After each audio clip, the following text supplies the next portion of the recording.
Hey everyone, Andrew Warner, founder of Mixergy.com, and I've got with me... Olivia Kuhn-Lloyd.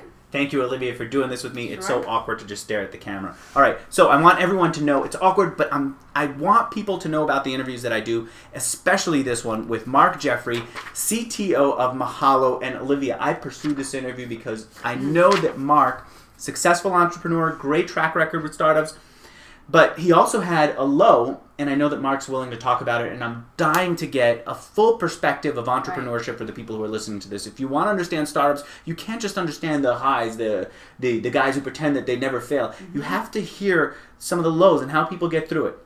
All right, so let's first get to his highs. Guy works at the Palace.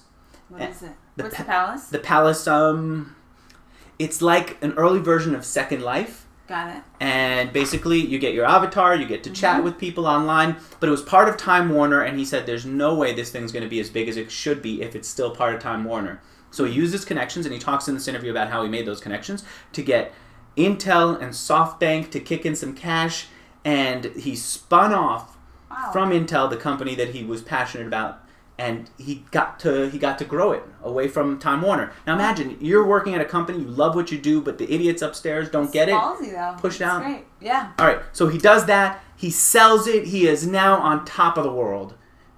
He goes off and he starts another startup. This time, a company called Supercig. Now, Supercig, I think you'll love it. I still love the idea. The idea was that, you know the SIG file that says, in an email that says the person's name and that? Right. It's always bland. It's always text-based. He decided he was going to give people a way to really dress it up. That's what Supercig was, super signature. Mm-hmm. Now, I actually think that it would be great if Gmail today had it. Don't you think? Yes, that drives me crazy. Google and Gmail have such top-of-the-line products, and yet I can't do hyperlinks or images in my Gmail, which I use for work. It's I know. despicable. I'd like my Gmail file to have a logo, of my company logo, and a way of linking to it, and all those things. Your profile and your Twitter and your, So, and he was ahead of his time. And by the way, to give you a sense of how successful he was with the Palace, when he went out to fund Supercig, when he went out to fund this business, I asked him how long it took him to get funding. He said a couple of weeks. It was easy.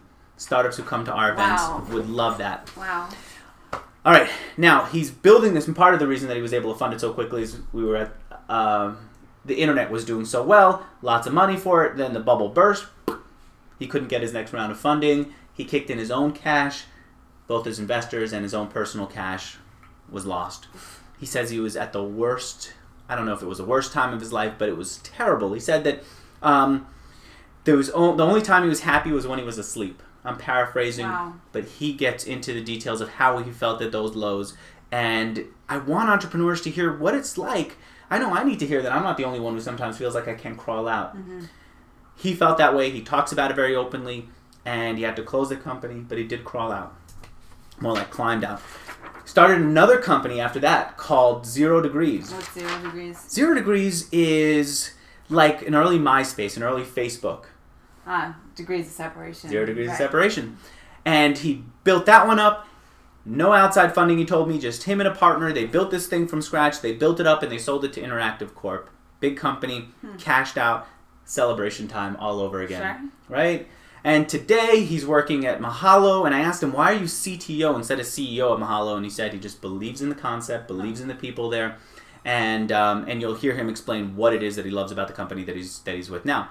There it is. Download the full interview. When was the last time an entrepreneur was willing to be that open with you about the highs and the lows? They're usually walking around like they're like they're Superman. Right. This guy's willing to talk openly and honestly. Download the interview and listen to it for yourself.